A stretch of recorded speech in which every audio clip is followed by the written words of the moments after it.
intro yourself. I'm just gonna ask what. So thank you, Greg, for being on. Yeah. Could Happy you to be here. you share a little bit what is it like to be you right now? Wow. To be me, I spend most of my day in an office. I'm an associate athletic director at a big international school, and I spend my day kind of planning different sporting events. And then later in the afternoons, I get the pleasure of coaching, which is kind of my joy. So I get to coach most evenings between like 4 and 7 o'clock. So my day's pretty full. Work with adults during the day mostly, and then I get to work with middle school and high school kids in the evening, which I prefer. What would you say are the three most dominant emotions that you feel on a regular basis, or that's present for you? Emotions. Well, I would say I feel some frustration every day because I'm not technologically literate in today's world. So I'm on a computer most of the day, and so I get frustrated with my lack of um, capability with the computer and just all things media. But I share an office with somebody that comes from the tech world, so I lean on him a lot, maybe too much, partly because I really have no interest in it. So even though I'm learning, there's not a lot of joy in that. So frustration's one. Um, Another emotion, I guess, it would be I'm motivated every day. I don't know if that's an emotion, but I have some passion and motivation to do a good job in what I'm trying to do, and to be the best coach I can be, and serve my students and players to the best of my ability. So I'm pretty motivated. That motivates me. And the other one is I'm pretty grateful. I think that the older I get, the more grateful I am in certain areas. I'm in a great relationship with somebody, and that gives me a lot of balance in my life. And she compliments me and better than me, so that helps get me along throughout the day. The frustration that you experience, that's mainly through technology. Is there any of that that translates to people or working with people or students, adults? Yeah, there's some frustration. So most of my, well, all of my adult working life, I've been an educator. So I've been a teacher and coach. And then in my new role, this is my third year. I still feel like I'm kind of green and new at it. I work with adults mostly. So I work with fellow teachers and administrators, and I'm finding them to be pretty rigid and entitled in our positions. I come from public schools in the States where we don't have the same resources. So oftentimes our coaches and teachers and others feel like I guess they're right to have everything kind of handed to them. Whereas I kind of grew up, you know, in the idea that you have to earn those things, and you have to do things for yourself. So there's some frustration in that. And just, I don't know, I think entitlement, maybe there's some entitlement that leads to my frustrations, and I'm just as guilty. I feel like since I've been abroad, this is my 8th year. I've kind of grown into that too. Like I live a privileged lifestyle when it comes to school and education and the resources that we have. What would you say is your current philosophy on life? Oh, on life.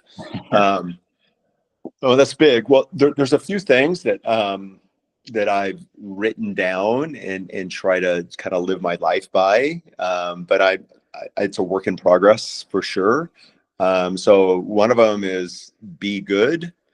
Second one is to do good. I think those are two different things. The third one is to be grateful, which I was talking about earlier. And then a fourth one is to have introspection, which means that it goes a little bit beyond empathy. It's where you try to put yourself in other people's shoes and understand their point of view, which is a lot harder, I think, than being empathetic. So, and then the last one is to not complain. So those are the 5 things that I would love to live my life by. And those are kind of my guiding things that I think about. I have it written down on most of my notebooks and so forth. But I think if I could do those 5 things, I would be much more at peace with myself and more at peace with others.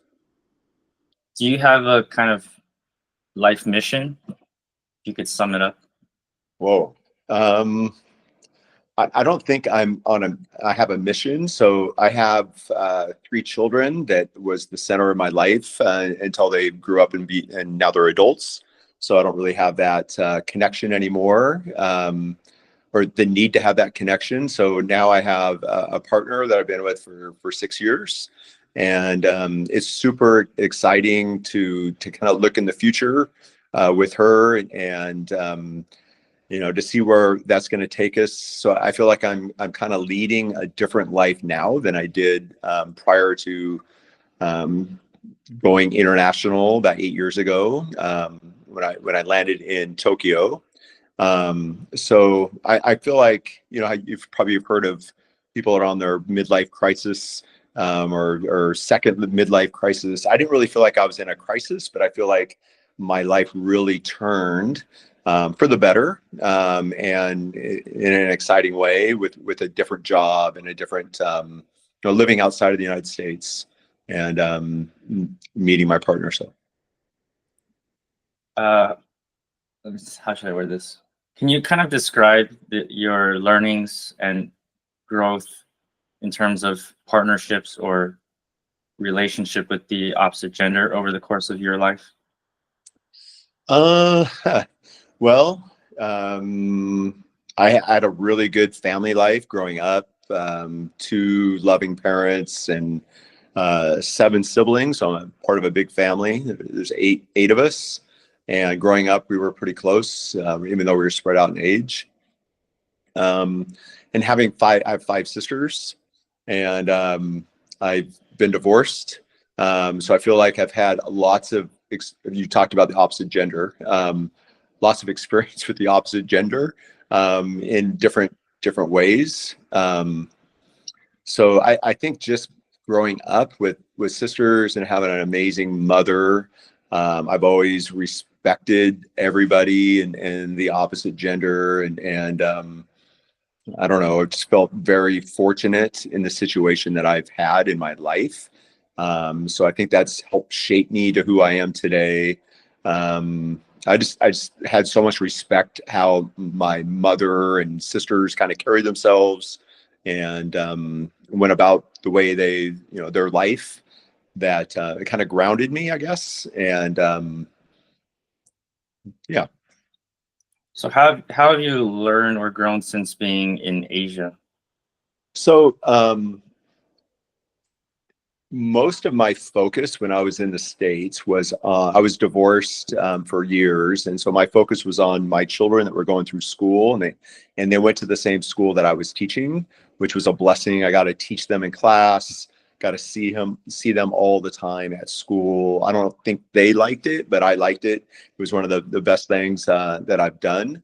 And then I taught in public schools in Oregon, Washington, and California, and they were all good schools, but they were public schools. And then I went from there to the American School in Japan, which is of course, a private international school where kids are very privileged and well-to-do. But what I learned there was that they had such an incredible work ethic and respect for others. So it's part of the Japanese culture that you respect everyone, not just your elders and teachers, your senseis, but you respect everyone. And I'll never forget the first day of class. Virtually every student thanked me. Thank you, Mr. Garrison. Thank you, Mr. I thought they were kind of kissing my ass. And then the next class did the same thing. And then I went to practice, and the kids were just, I thought it was kind of false at first. And then I learned that that's just who they are. That's how they grow up. So if you get on a train in Japan, The worst thing you can do is put anybody else down or inconvenience somebody else. So that culture was built into that school, and that kind of opened my eyes to way behavior and how people I think should behave. So that really was a eye opener for me. And then having smaller class sizes over there. So I was a health and PE teacher, and in the PE classes I would have 40 to 50 kids sometimes, and there I had 12 to 15, maybe 20 kids at the most. And these kids were there to learn, and they're there to work, and they wanted to get better every day, even in the PE classes. So I didn't have to motivate anybody, and I didn't have to discipline anybody. So in the States, in a public schools, even in the good ones, you're spending a lot of your time just managing classes, managing people. In Japan, at that school, it was just the opposite almost. It was like, what else can I do for you? How hard do you want me to work? Can I work harder? And I was just shocked to this day that that they had that kind of a work ethic and respect component to them, and it was just amazing. And it was so fun to go to a class every day where people want to work hard and want to do what you ask them to do. And so instead of spending your energy and time managing a class or a situation, you don't have to do that. Right. So that was just fantastic. So that was different there. Here, where I'm at now in Taipei American School, has some of that element, but not the same. So I think I got spoiled a little bit over there, but yeah, it's been amazing. So probably the best thing I've done, this is my 38th year in education. The very best thing I've done is see the world and teach internationally, and see other perspectives and how people do things. And it was a great growth opportunity for me. So to do something different, get out of my comfort zone. So yeah, it's been fantastic. What would you say was when would you say was the lowest point in your life? Wow. Well, at the time in my life, yeah, we've all had our own setbacks in different ways. So I had a few setbacks athletically where I thought I was gonna be at a higher level than I was. But in the big picture, that wasn't, a life shattering type experience.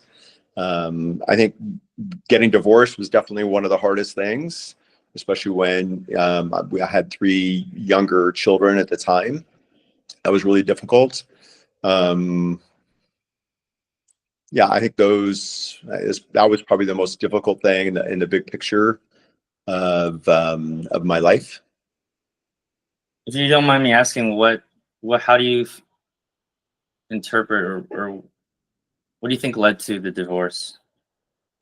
Uh, well, a number of things, but ultimately was I think we were on 2 different paths of life.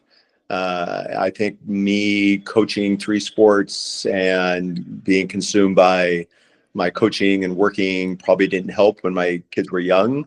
And so for a long period of time, I think we kind of grew apart and had different interests and different kind of outlook on life. But I can't pinpoint one thing, but a number of different things kind of led up to it, and it kind of accumulated into wasn't going to work anymore.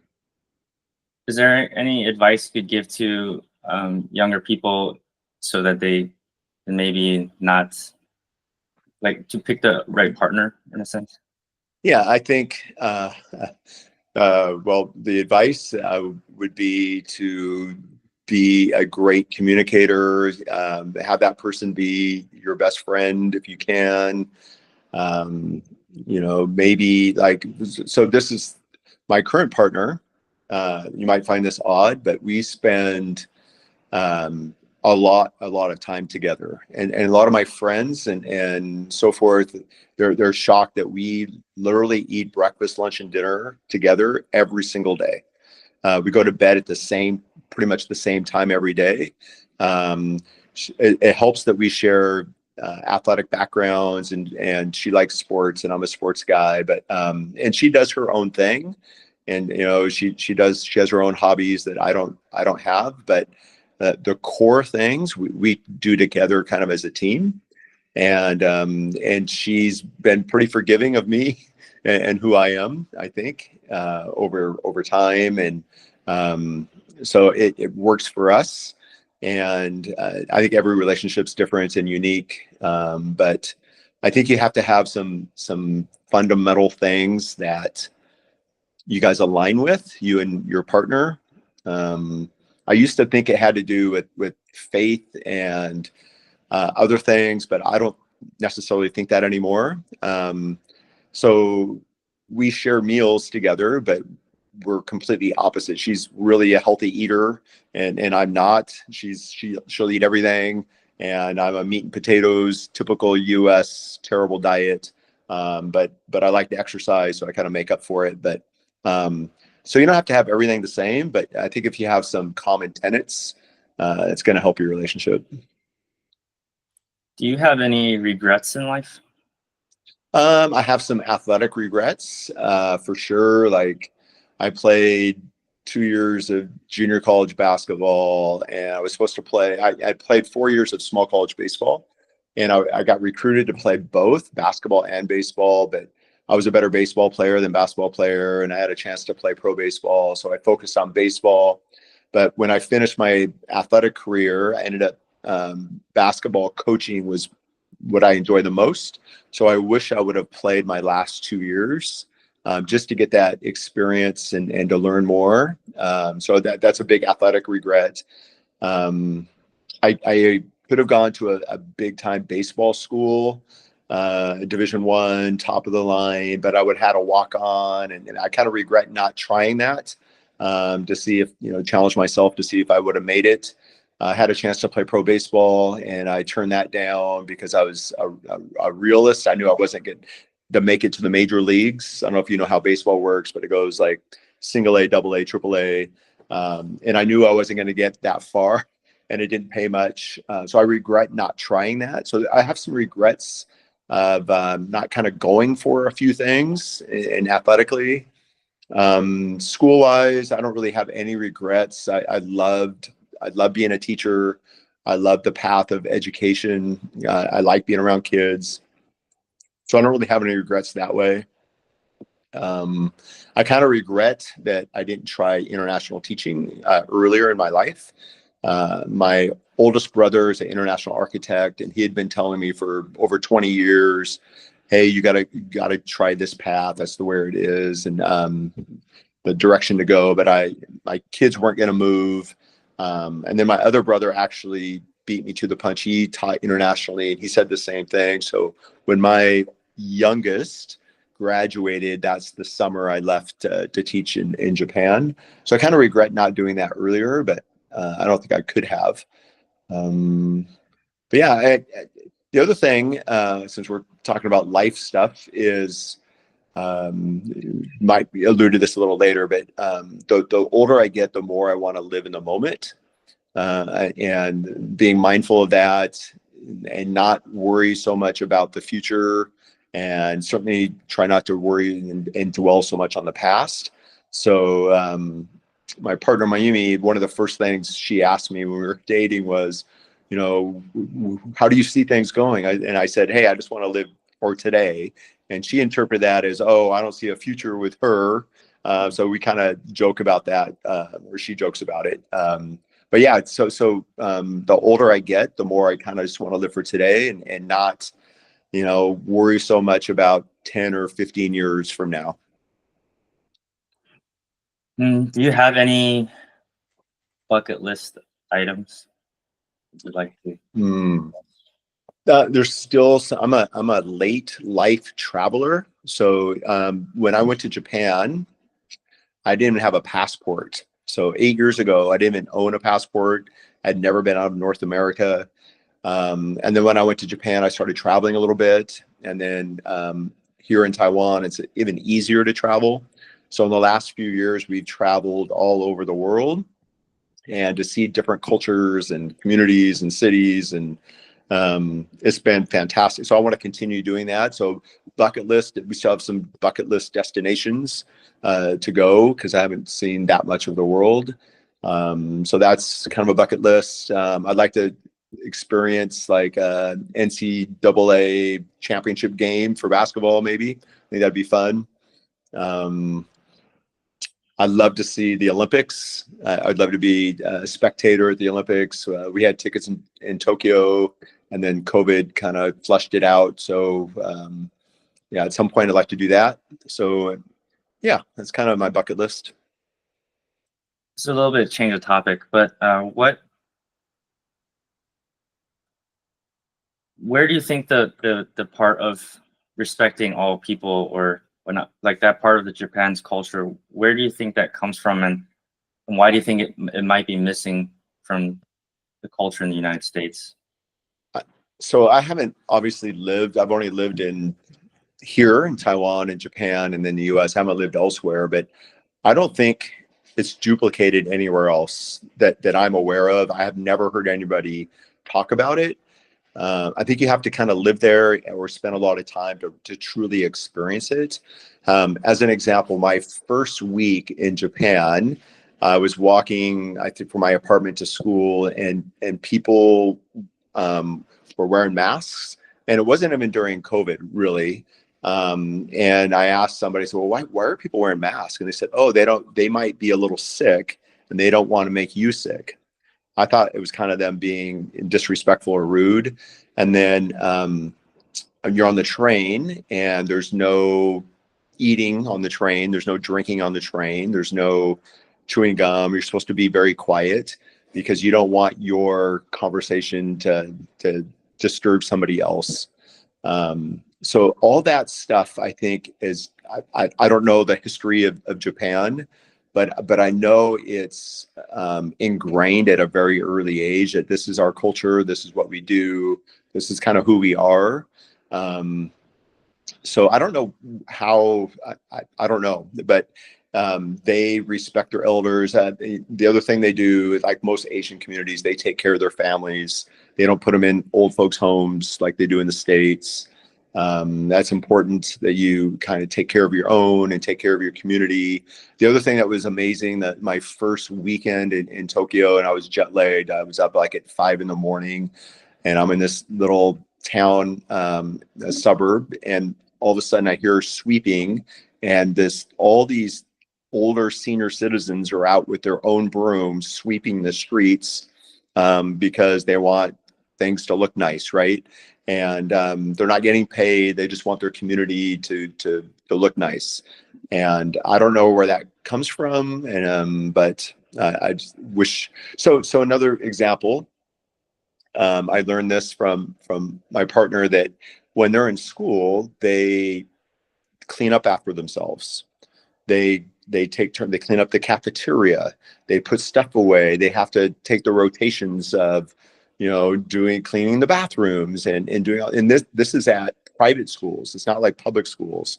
So I think you learn culturally that you don't need to have others do things that you can do for yourself, and that this is our way of life. That we're gonna, be respectful. We're gonna be clean. We're gonna do this and that. So. I don't know. I think that's where it comes from. Was there any part of living in Japan or Japanese culture that you didn't prefer or didn't enjoy as much? I think they're behind when it comes to women's rights and those kind of things. Their political system is, I mean, there's no perfect political system, but that they also kind of sanction the media, so you don't really know what's happening behind the scenes. It's not very transparent. But the females don't have as big a role, comparatively.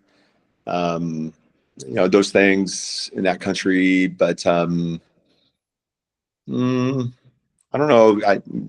I'm sure there's other things, but those things kind of stand out. Um, yeah. Do you see yourself kind of going back to the States? living there? I don't. The only connection I have is my family, my siblings, and my kids. I don't really have any desire to go back to the States and live. We kind of looked a little last summer for maybe a place to retire or get a place. But now we're looking internationally. Just the political culture there for me, I don't necessarily agree with. The cost of living, the pace of life. It's been, when I've gone back the last few years, it's just been more and more divisive politically. So, and I really like Asia, but I like Europe too. So we'll see. Um, where, hmm, I guess like I have a personally curious as where you are in your career, if you feel a desire to coach younger coaches versus like coaching players or students directly. I've done some of that. I've put on some coaching clinics at our school. I've presented at some coaching conferences. I just did one not too long ago as well. But yeah, I feel like because I've kind of lived it and done that and have some experience, and through trial and error, I feel like I've kind of have some perspective on how things should be done in a positive way. So I feel like I have some things to offer others. Oftentimes people may not want to listen, or they don't take it as seriously as maybe I would like. But yeah, I'm all for mentoring other coaches and younger coaches. I've done quite a bit of that. One of the cool things for me is I've had so many assistant coaches or former players that have gone on to coach. Probably more than a dozen that have gone on to coach, and they use similar system that I kind of implemented, and use a lot of the same little tactics communication wise. So that kind of makes me pretty proud that they're kind of carrying on what we've done because we had success. Do you have a favorite coaching moment? So, there's a couple. We won as our first state championship. Actually, one of them, it was way back in 2008. We lost the state championship in Oregon to a team from Portland that had a player named Terrace Ross, who still plays in the NBA, and Terrence Jones, who played in the NBA. They were both on the same team. They were both first round draft picks in the NBA. Terrence Jones played at Kentucky and won a national championship. Terrace Ross played at the University of Washington and was like player of the year. So we played that team in the championship game, and I had no talent comparatively, and we lost by 3. And we should have won maybe. Like, we out executed them, we played better defense, and we were clearly outmatched. But we lost, and it was a heartbreaking loss because we missed a wide open 3, our best shooter at the buzzer. And then at the time, it's really hard to win a state championship in the States. And at the time I thought, oh, I'll never have another chance, right? This is my one time to win it. And it was on TV and everything. Well, in retrospect, to see how much talent they had compared to us, I felt like maybe we did do a good job. We got the most out of what we had. And then in 2011, we won the state championship in a really dramatic double overtime win. And that was really special. And then we won it the next year. So those were really fond memories. But one of the coolest things was when I was coaching in California, I took over in the fall. We didn't have a summer league or anything, and we were awful. I mean, we were terrible. And we were playing in a really good league. It's called the San Andreas League. It's part of San Bernardino, and it's just a basketball culture. Like, Reggie Miller came out of that area, Riverside. We went 3-23. We won 3, lost 23, and I had never had a losing season.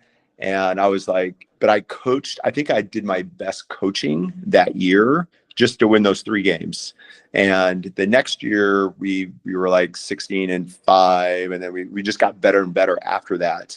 But I'll remember we didn't just lose 23 games. We lost by like 20 to 30 to 40 points every game. We just got crushed. But for us to turn that around and get better, that was a really kind of it wasn't a moment, but it was like a progression of success that we had that felt really proud of. What do you think it is that you do, or the way that you think, that would make you different from other coaches? I think what I do in practice, the way we structure a practice, we're very detail oriented, and I hold players accountable for making little mistakes. It's okay to make mistakes, but I think how much attention to detail we have when it comes to defense, especially in positioning, that we get a lot out of that, even though we may not be superior talent-wise. But we're able, by virtue of being in the right position and doing the little fundamentals well, that we can compensate. And usually we have success. For example, even this year, we weren't the most talented team, but I think we had a better system than others. And our kids, we made fewer mistakes. We played pretty clean. We didn't turn the ball over. We kind of adhered to our philosophy. It was like hard HST. We always have a theme: hard, smart, together. We always want to play harder than the other team. We want to play together and play for each other, and then limit turnovers. So that system that we have instilled and the kids kind of bought into, I think separates sometime our teams from other teams. Is there anything specific you do in the beginning of the season to get that buy-in from your team, from your players? I think a lot of times it's just a matter of expectations, right? So players and students will rise to the level of the expectation that you expect, that you instill. So we tell them from day one that we don't want to be good, we want to be great. Right? It's okay to make a mistake as long as it's an aggressive mistake. And just for every single detail and drill, you kind of have the same message that if we're going to be here for 90 minutes or 2 hours, let's get the very most out of it and be completely focused. We're going to be here for 90 minutes no matter what. How are we using that time? How efficient are we in practice? So I think by doing that, it helps everything that we do. What advice would you give to yourself who was just starting out coaching? Coaching wise, well, one thing that I did, because I thought I was going to be a baseball coach. That was kind of my thing, and I had visions of being a head baseball coach, and then I became a head basketball coach first.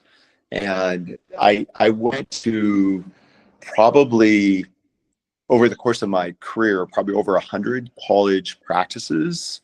And I just wanted to soak up as much information as I could. How do they run a practice?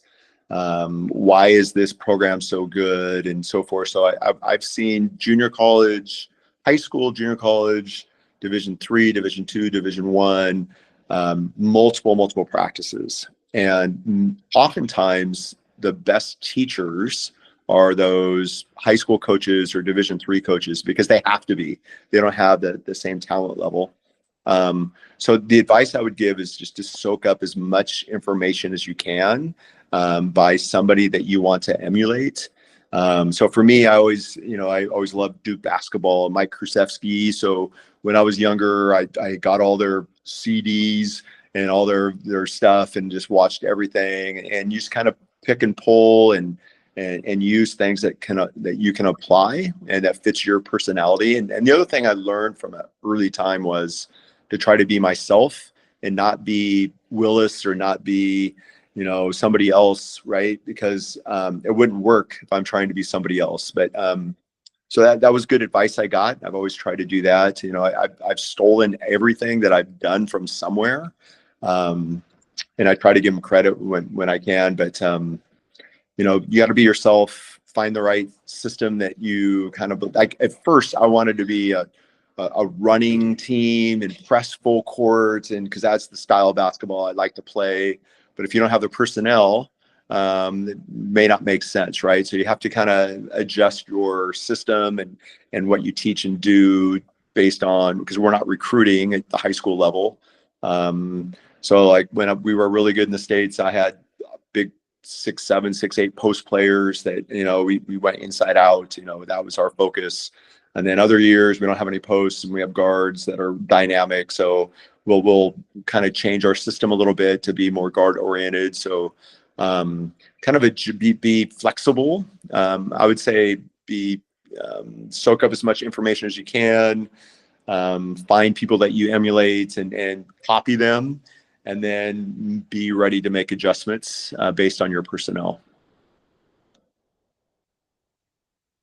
Do you, because I listened to your podcast that you sent over, and one thing I had heard was the importance of focusing on creating a great experience for your players. I was wondering, is there anything that happens that results in you not having a great experience, like anything specific within? So for me, I'm all about, I love practice, right? To me, planning practices and executing practices, I get some joy in that. I like it. And then the games, I try not to overcoach in the games. And like, we never try to create something in a game or a timeout, like a new play or anything, because if we haven't practiced it, I can't expect them to execute it. What was the question again? What are something that didn't bring joy, like I didn't enjoy coaching wise? Or just some things that might happen in a season that would result in you as a coach not having a good experience? Yeah, I think we try to build a team culture and not make it, even if you have a superstar player, we try not to necessarily focus on that one player. I want our players to play for each other. And so yesterday I coached middle school basketball, right? We had a middle school basketball game, and it's not very high level, but I have like two really good players. They came off the court in the fourth quarter because we were up a bunch. They were our biggest cheerleaders to the players that weren't playing very much. They got really excited, and that, to me, that brought me a lot of joy. If I have a team that is selfish and they're just thinking about their own stats or themselves, that frustrates me. And I've had some teams that are less selfish than others. So I've had some teams that have done that. At the end of the year, you're like, what could I have done to build a better team culture, better team chemistry? So that frustrates me. The other thing that frustrates me is when we don't come to practice with a good mindset and focus. So if I have to battle that every day, that frustrates me. And you know, because we always instill in them that we have to be the hardest working team. And if we show up to practice, we're not working as hard as we should. And that's part of making practice challenging and fun also. So they want to go to practice. So if I have to deal with that a lot, then that's frustrating. Do you have a favorite book? You know, I can't think of the author right now, but I like historical fiction. I also like Malcolm Gladwell's books, The Tipping Point. He just has another one, a second edition of it that I'm starting now. I like you know, some of the things that came from those type of books. I liked history books. I like to learn while I'm reading. I'm not a big fiction guy. Or escape. I'm not a Harry Potter type reader. I like more like factual books, something that interests me. I like books having to do with history and like social dilemmas and how people react the way they do. So it kind of fascinates me. Is there a period of history or a specific topic within history that you're most interested in? I really like World War II history, just the way everything unfolded and the fact that, you know, it was a world war, so it's all the countries, most of the countries were involved, and how like Great Britain overcame the Blitzkrieg and all that kind of stuff. That's kind of the underdog, I guess, part of life when the inferior country or whatever has to overcome odds. That stuff kind of fascinates me. What do you think is the most important lesson from history that we should try our best to remember? Whoa. It's a big question, but you know, obviously we don't want to repeat the same mistakes, the way we treat others, and the social norms that countries put in place, the oppression of governments when it becomes too excessive, and then you have revolutionary wars, and then it bleeds into other countries. But I don't know, it's the checks and balances, I guess, of government. We should learn more from our past mistakes when it comes to that. Who would you say is the historical figure that you most respect or admire? Ooh, historical figure. You know, in American history, the more I learned about some of them, the less I liked about them. But one person that really stood out was like Barack Obama.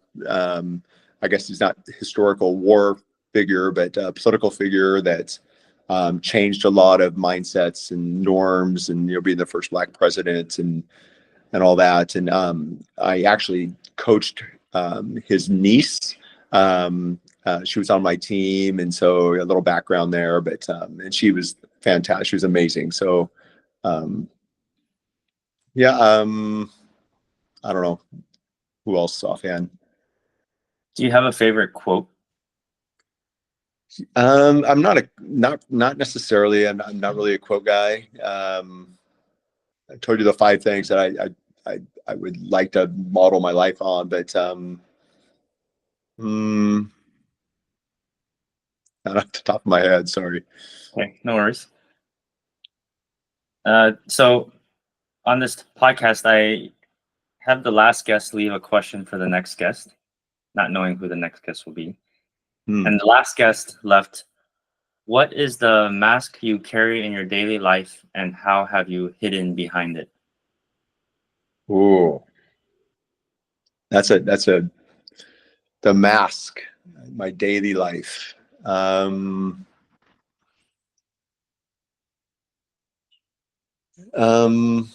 know, I'm not a very social person. I don't really like social settings.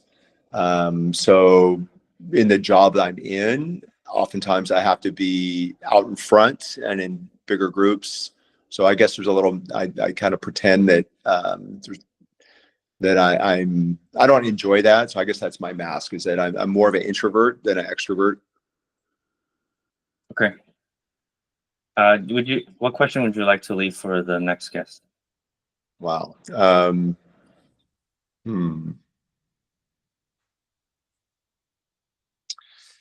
I think one of the things that I struggle with the most is to that whole concept of introspection. So how can you have more introspection? How can you have more introspection? Introspection, yeah. So like, if there's a political person that you despise, how can you find ways to figure out why that person's thinking that way or making those decisions that way, even though you disagree with them? How can you be more relatable to people that you don't like or agree with? Yeah. What would you say are your personal biggest weaknesses? Well, I don't like to try new things enough. Like foods, for example, I get very comfortable, and I should be, even though I've tried more foods in the last 8 years than I did my entire lifetime, but to be more outgoing when it comes to trying new things.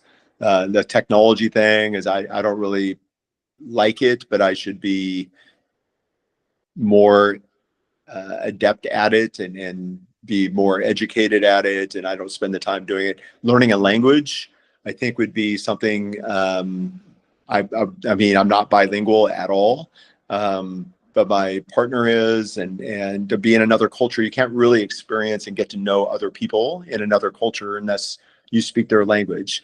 So certainly wish I would spend more time and more effort on doing those things.